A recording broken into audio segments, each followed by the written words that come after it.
Hello everyone, this is X53 Handheld game console. Now this is a budget priced game console. You can purchase one of these for about less than £30 UK currency. You can get it in different colors as well, and it has basic emulators. This lacks a lot of emulators, however there are specific games that you can still play on it and it does the job. Now one thing I like about this and the thing that really stands out is the screen size. It's a 5.1 inch screen, 800 480 resolution, and it also has speakers at the back here. You can see there's two speakers, so it provides good sound quality. Two rockers you can see that operates really well as well. Buttons here, and there's two start and button. So if you press both of them, it will normally exit any games that you're playing if you don't want to play. It also has the L1 and the R1 button there. It also has a USB Type-C charging port, the micro SD memory card that has all the games built in, a 3.5mm headphone jack, the volume control, and the power button. So let me switch this on, just press it, and it does load up very quickly. It also comes with a user manual here.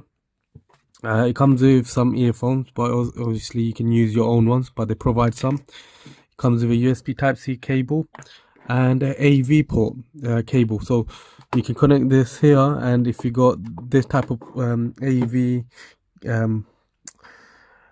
ports on your TV, or you can probably get some adapter they can connect here and they can put it onto the TV. I'm not sure how that works, but you might be able to get something that converts it to a HD TV, the new TVs, and just start playing all the games that's on this onto the TV.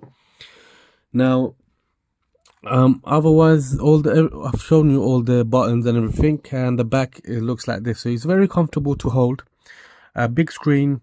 And remember, this doesn't allow you to just play games. It also has music. You can add movies as well. You can add photos and ebook. You got recording options. You got Explorer. You got Internet Explorer as well there.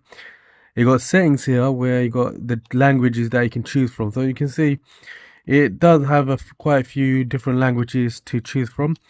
You got backlight that I put on max right now. You got the backlight time that you can put like 30 seconds, 50 seconds, 90 seconds before it switches off.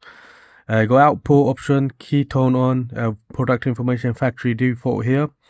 That's on the settings. Now these are the games. You got MAME games, you got FC games, SFC games, Game Boy Advance games, Mega Drive games, Game Boy Color games, Game Boy games, and other. So if I click on other, it's gonna go and show all the emulators. So you got NES, you got Game Boy Color, Mega Drive, Game Boy Advance, SFC, MAME, CPS. It's got FC, Game Boy, SMC, and SMD. These are the only emulators it has. And I've tried out one or two games, and it does work quite well. The screen resolution is not the best because it is quite big, and some Game Boy games, they were designed to be on a smaller screen, and pixels were, some of them can be a lot pixelated. Okay, so what I'll do is I'll try out two different games, show you the gameplay of it, and you can decide from that if it's a good handheld game console. And just before I do that, I want to mention that it does have 8GB RAM built in.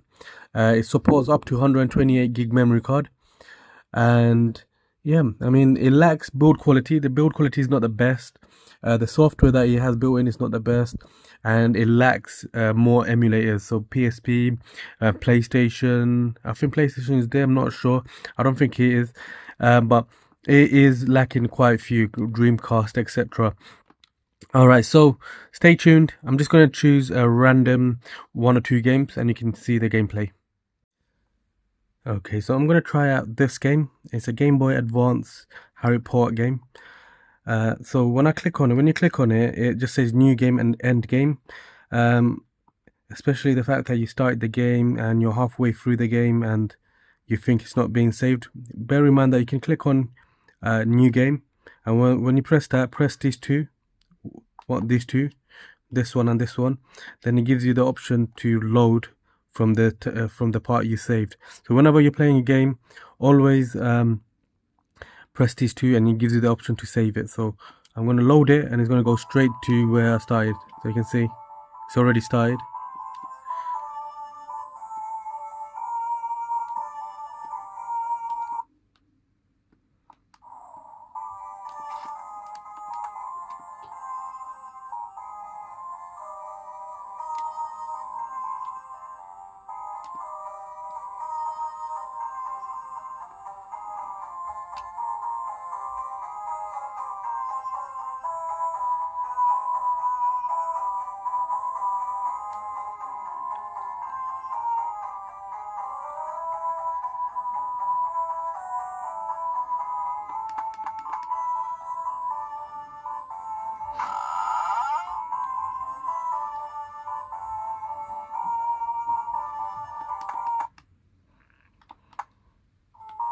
Okay, so this is one of the gameplay. You can see that it operates well. It is a Game Boy Advance game, so you can see it's kind of slightly pixelated, but it does have a big screen. So you want to save it, press these two, save, and it saves the game and carries on. Now if you want to quit, you just press that again, and then just look for another game. So stay tuned, I'm just going to find another one. I'm going to try out a Game Boy Color game, The Simpsons, The Horror Story, I think that's what it's called. The House of Horror. So let's start this game.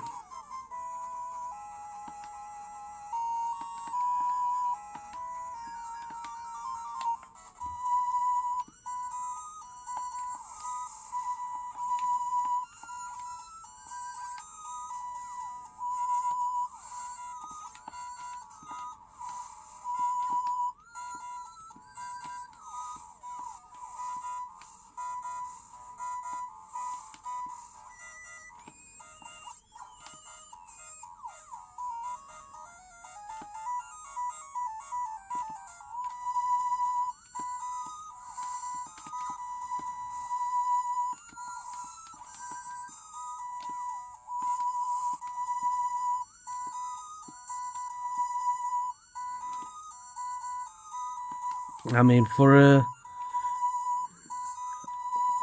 Game Boy Color game on a big screen like this, it actually works quite well without any lags. So this was just a demo, just to show you that this budget priced game console does work with any games that has been installed. So thank you for watching my video. Please do give a like and subscribe.